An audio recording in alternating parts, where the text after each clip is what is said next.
So of all the issues we have in the world, and we do have so many, if I may be sincere for a moment, I think that we have one major issue that all our other issues stem from, and that issue is wealth inequality.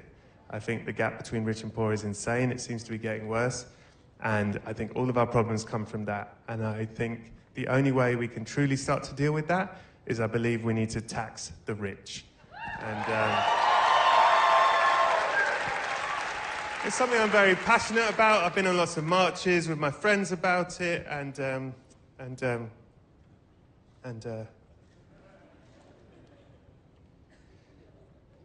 a couple of years ago,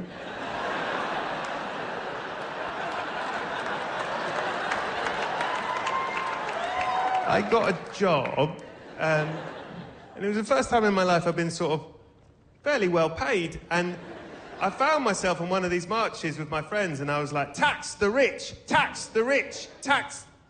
Maybe deal with them on an individual case-by-case basis. Like, let's hear them out. Some of them probably got good hearts. Hearts of gold, if you will. So I'll tell you the truth, right? So I was involved in Ted Lasso, right? And thank you very much. And I will be forever grateful for it. It truly changed my life. I had been working for years and years before that. Turns out it makes quite a big difference when people actually watch the thing. Previous to Ted Lasso, I'd just sort of been making stuff and kind of kicking it down a well. Like, see you later, my 20s, absolute waste of time. So I did Ted Lasso, and it changed my life. And I feel very privileged, and people often come up to me and they say, like, what's next? What have you got going on next? And since you've been very generous to me, actually, I will share with you an exclusive. But you can't tell anyone, because the special won't come out for a while. Like, I've been in LA, I've been pitching the show, I'm really excited, but I haven't sold it yet. Like, I'm close. Anyway, I'll tell you. So the next show that I want to make is a show called MDMA Fighting. And what it is, you take two highly skilled MMA fighters, you dose them up with MDMA, 30 minutes before a match, then half hour later, you stick them in a cage together and you go, go! And they walk towards each other like...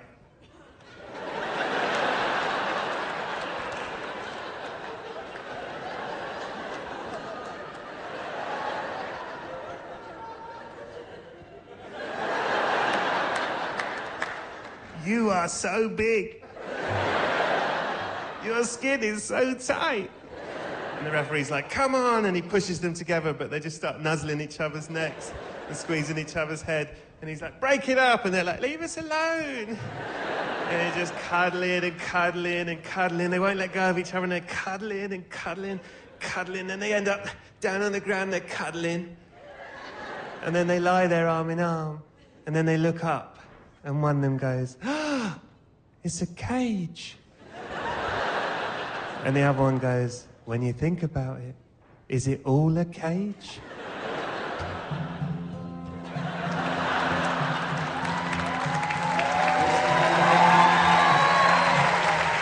Thank you. Thank you very much, yeah. The pictures are going well, you know. Mark Cuban is a yes, so we'll see. I just very casually said the C word. Now, when I arrived at the airport, I was told I might be deported if I did that. Because apparently Americans think that is a bad word. May we be big and brave and talk about this?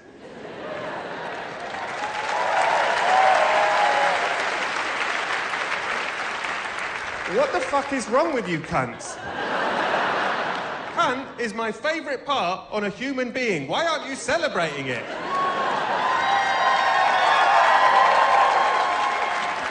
In England, we use that word for everything. Like, yes, I can make it sound nasty, like, who's this cunt? But, like, if I see my best friend, I'm like, cunt! Because I love him. You know what I mean? And there's so much nuance to it. You can use it in so many circumstances. It's like snowflakes to Inuits. It's like, Imagine you've been on a night out with the girls and you come home and your husband's finally emptied the dishwasher and he leaves you a note saying, "You're welcome," and you're like, "You little cunt."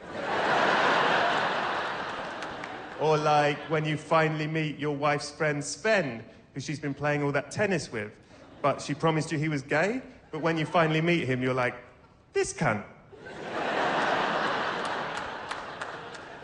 I hope it's now becoming clear why I've actually been doing this tour. I am trying to bring cunt to America. Yeah,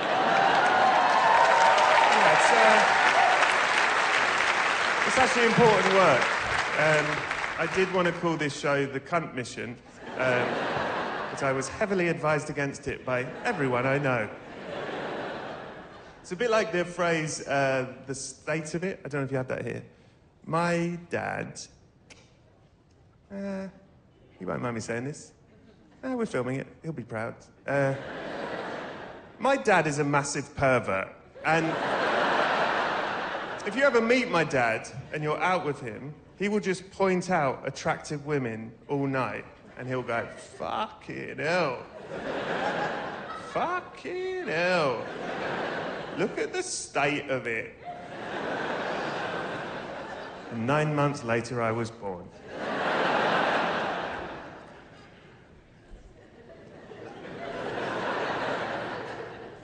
Three notes, just 3 notes. My mum is really hot.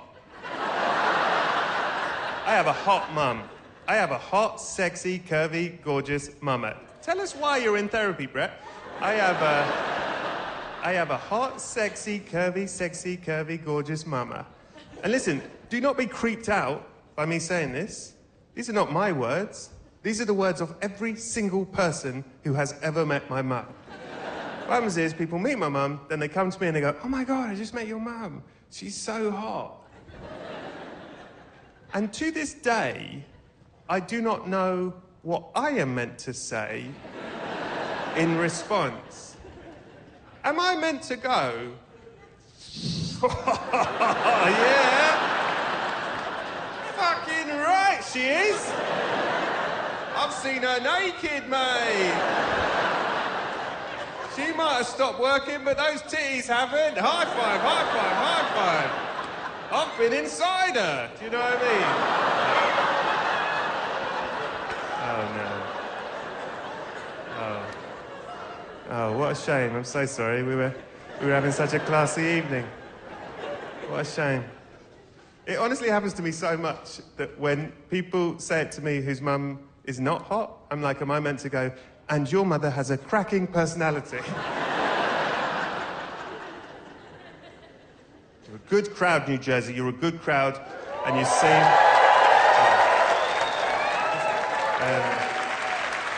I'm also vaguely distracted by a child in the front row. Are you a child? Are you a human child? How old is this child? You're 12? Okay. Well, you're going to learn so much. And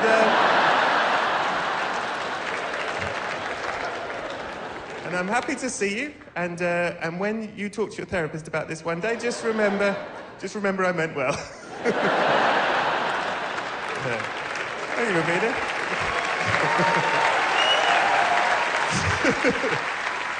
But you do seem intelligent, and you do seem like you can handle the serious stuff. I mean, I guess that's why you come to comedy, isn't it? We can talk about the serious stuff, fuck it.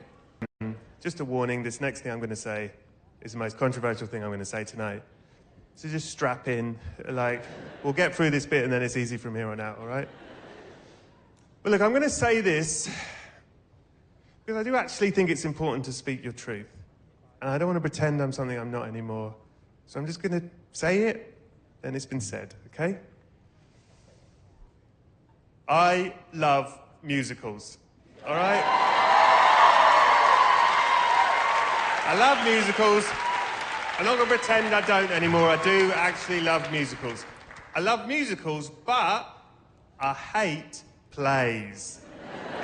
Plays are boring, and you all know it. Once you've enjoyed a musical, very difficult to get back to a play. Once you've experienced the majesty of defying gravity, very difficult to get anything out of to be or not to be. You're talking, plays are boring. Plays are boring, and anyone who tells you otherwise is lying to you and themselves. Chekhov can fuck off. And Shakespeare? Why are we still talking about this cunt? I went to see Romeo and Juliet. It is an exact rip-off of West Side Story. You think I'm not going to notice because you took the clicking out, William? Come on. And if Shakespeare is such a genius writer, let's talk about the plotting of Romeo and Juliet. First 2 acts, fine. Star-crossed lovers, fine. Then what happens is Juliet says, I want to marry Romeo. Her dad says no, and he locks her in a bedroom with a priest and a nurse. Okay. She says, what will I do? The priest says, I've got an idea. Never a good sign when a priest says to a child, I have an idea. He says, I got this poison. I haven't really tried it, but I'm pretty sure if you take it, you'll be dead for 48 hours. They'll have a funeral, they'll mourn you, they'll leave you in a crypt, and then in 2 days, Romeo can come along, you'll wake up, and you two can run off. If Shakespeare is such a good writer, the next line should be Juliet saying, does anyone have any other ideas? That sounds fucking mental. No, Juliet, it's always the most obvious thing. It's got to be the 48-hour poison thing. Can we not just sneak out the back? No, sorry, it's got to be the old 48-hour poison. What, you're saying they'll have a funeral? Yeah, what if they cremate me? You're overthinking it, Juliet. I went to see Hamlet or Macbeth, couldn't tell you which. I went to see Hamlet or Macbeth, couldn't tell you which, they're both gibberish, right? This is how low people's bar was for entertainment. In the middle of Hamlet or Macbeth, doesn't matter which. In the middle of Hamlet or Macbeth, one of the characters says this, well, yes, as the hare, the lion, and people laughed. I was fucking fuming. I was stalking the aisles like, are you fucking kidding me? This is seriously doing it for you? I said, take yourself to an open mic comedy night, listen to someone ask where the Peruvians are at, it'll blow the brains out of your head. And look, I am well aware that one day I will do a play and this clip will be used against me. But let me be very clear, I never said it isn't fun to do a play, it's really fun to do a play, it's just boring to watch them. Please come see my play.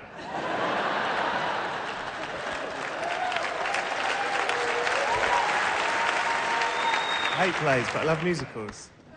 Because a musical is like a play where stuff happens. As much as I love a musical, and I do love a musical, I could never be in a musical. And it's not because I can't sing or dance, I can't.